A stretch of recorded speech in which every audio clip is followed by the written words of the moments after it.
100 करोड़ में 1000 लोगों का धर्मांतरण क्या बड़ी बात है? एक सामान्य हिंदू इस तरह सोचेगा, नहीं, यही बड़ी बात है। इसी तरह से अफगानिस्तान हाथ से गया था। ये एक उम्र नहीं है, एक केस खुल गया है। ऐसे धर्मांतरण भरे पड़े हैं भारत में। भारत में जो राष्ट्रवादी चेतना पिछले समय में बहुत तेजस्विता से विकसित हुई है, वो मीनाक्षीपुरम के धर्मांतरण से हुई थी कि वहाँ मीनाक्षीपुरम में वहाँ के हरिजनों को बहुत ढोल बजाकर महीने भर पहले घोषणा करके और बड़े पंडाल अंडाल लगा के 100-200 लोग मुसलमान बनाए गए थे। भारत में बड़े पैमाने पर इसमें बवाल हुआ था। कश्मीर के राजा कर्ण सिंह जी के नेतृत्व में एक संगठन बना था, विशाल विराट हिंदू समाज ऐसा कुछ नाम था। बोट क्लब पर बहुत बड़ी रैली हुई थी, बहुत लोग विचलित थे। उसी समय आनंद सुमन नवाब छतारी का पोता ये हिंदू बने थे, और ये नहीं होना चाहिए लोगों के मन में आया था, मगर उसके प्रति सजगता कुछ क्षणिक थी। दूध का उबाल बैठ गया। आप अपनी संख्या, ये बर्फ की तरह है, अगर आप बर्फ जमाते नहीं तो बर्फ पिघलती है। बर्फ स्थिर नहीं रहती, कि जितनी है उतनी रहे, ये संभव नहीं है। आप और नहीं बढ़ाएंगे, अपनी संख्या नहीं बढ़ाएंगे तो कम होगी। ये पुरानी एक तकनीक है कि एक कुत्ता किसी शेर को नहीं मार सकता, एक रीछ को नहीं मार सकता। छोटे छोटे घाव 50-25 कुत्ते मिलकर देंगे तो खून के बहने से उसकी मौत हो जाएगी। ये राष्ट्र पराजित हो, इसके पीछे एक मानसिकता है कि ये दुनिया इस्लाम और गैर मुस्लिमों में बटी हुई है। एक वो क्षेत्र जो मुस्लिम है, मुस्लिम का मतलब वहाँ मुसलमान संख्या नहीं है, वो कम भी हो सकती है, वर्चस्व चाहिए। भारत, जिसे आज भारत हम कह रहे हैं, ये पाकिस्तान, बांग्लादेश, पूरा जो क्षेत्र है, अफगानिस्तान मिला लीजिए, इस सब को मिलाकर भी संख्या अगर देखेंगे तो आज भी इस्लाम वर्चस्वी स्थिति में नहीं है। पूरे क्षेत्र को मिला रहे तो भी हिंदू फिर भी ज़्यादा है। मगर जो मुगल पीरियड था, जिस समय मुसलमान बहुत तेजस्वी थे, हमसे जजिया वसूल सकते थे। हम टैक्स इसलिए देते कि हम मुसलमान नहीं हैं, इसलिए टैक्स देना पड़ेगा, और ये सामान्य टैक्स नहीं है। ऐसा कई लोग कहते हैं कि अब कोई तो टैक्स दोगे, नहीं, ये टैक्स नहीं, वो टैक्स है जिसमें आपको जलील किया जाएगा।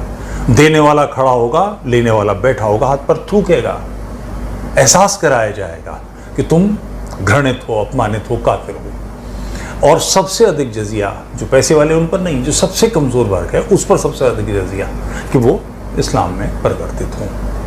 तो सारे संसार में जहां इस्लाम है, जहां नहीं है उसको इस्लाम में कन्वर्ट करना, ये लगातार काम चल रहा है। और इस काम की मतलब अद्भुत चिंतन देखिए, जो इसका आधार है 14% इस्लामी चिंतन का आधार कुरान है, 70% हदीस है और 16% सीरत है। एक आकलन है, कुछ 1-2% आगे पीछे होगा। कुरान को पढ़िए, धरती का बैलेंस बना रहे इसके लिए अल्लाह मियां ने उस पर पहाड़ जमा दिए। अब तो इस पर पूरी एक शास्त्र है कि पहाड़ पेड़ की तरह उगते हैं, ग्रो करते हैं। जो प्लेट से नीचे वो टकराती हैं तो ये विकसित होते हैं।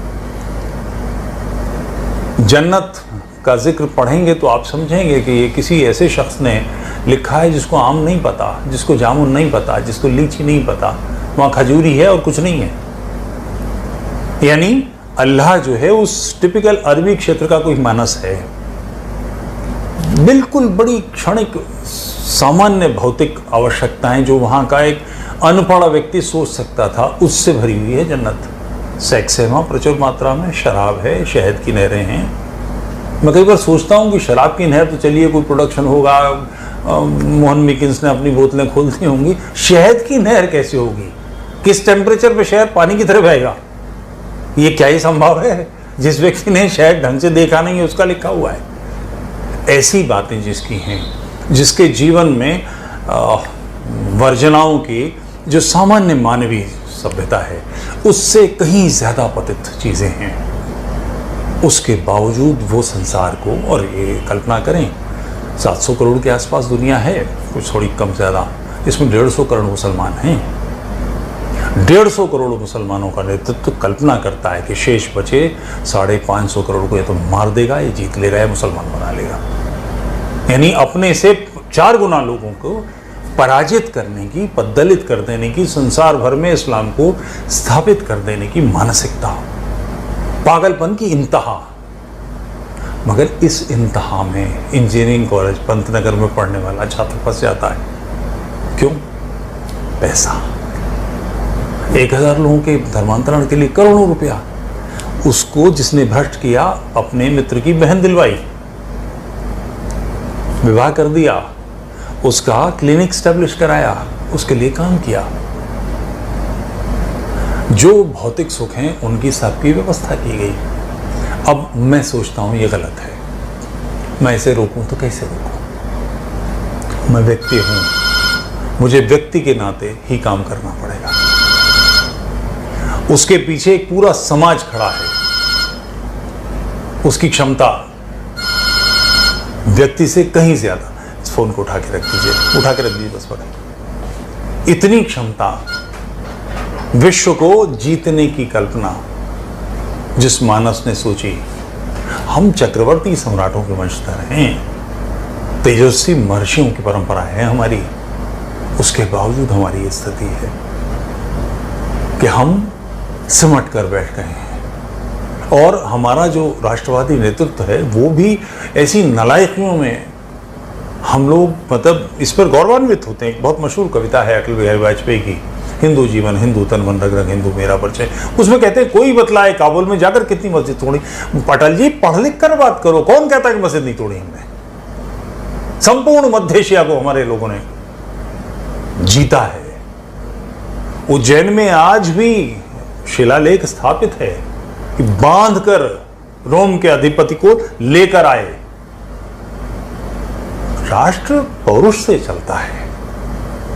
शांति, अहिंसा, ये सारी चीजें उन लोगों की हैं जो मंदिरों में बैठे हैं, जो विहार में बैठे हैं, ध्यान साधना कर रहे हैं। राज्य ऐसे नहीं चलते। इस पर गर्वित मत होइए, ये अपमानित होने की बात है। इस पर खराब खुद को लगना चाहिए। हम मानसिक रूप से इतने दास हो गए हैं कि जो आक्रामक पंजे हैं उनको भी हम कहते हैं कि इतनी सुंदर चीज है।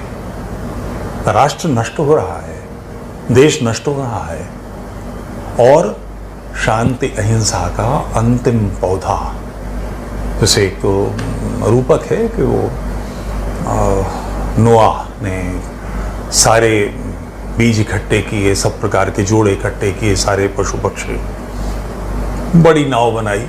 बाइबल में है ये, ओल्ड टेस्टामेंट में भी, न्यू टेस्टामेंट में भी है, इसके जिक्र कुरान में भी है। और फिर जल प्रलय हुआ, वो घूमता रहा, फिर उसके बाद किसी स्थान पर स्थिर हुआ। शांति अहिंसा का अंतिम बीज हैं हम। अगर धर्म नष्ट हो गया, धर्म 50 नहीं है, एक ही है, धर्म नष्ट हो गया तो विश्व से शांति मिट जाएगी। ये जो चिंतन है ये इतना पाशविक चिंतन है कि दूसरे को जीने नहीं देगा। और ये केवल उसी में नहीं है, सीरिया में तो सब मुसलमान हो गए, लेबनान में बहुत थोड़े से ईसाई बचे हैं, ईरान में सभी निबट गए, इराक में सब निबट गए, शांति आ गई वहां। इस्लाम आने से नतीजा क्या निकला? और भयानक हिंसक हो गए। अफगानिस्तान में कितने हिंदू हैं? 2-4 परिवार, अगर कोई बच्चे होंगे तो। अफगानिस्तान में चैन है? क्योंकि जब आप ये कसौटी किसी चीज की सही और गलत की तलवार होती है, तो वो तलवार जब स्थापित हो जाती है तो वो अपनों को भी काटेगी, दूसरों को भी मारेगी। ये दुधारी तलवार है। आपको इस अभद्रता का, इस अशिष्टता का जवाब देना ही पड़ेगा। ऐसी चीजों को स्वीकार नहीं किया जा सकता। ये वैचारिक आक्रामकता है।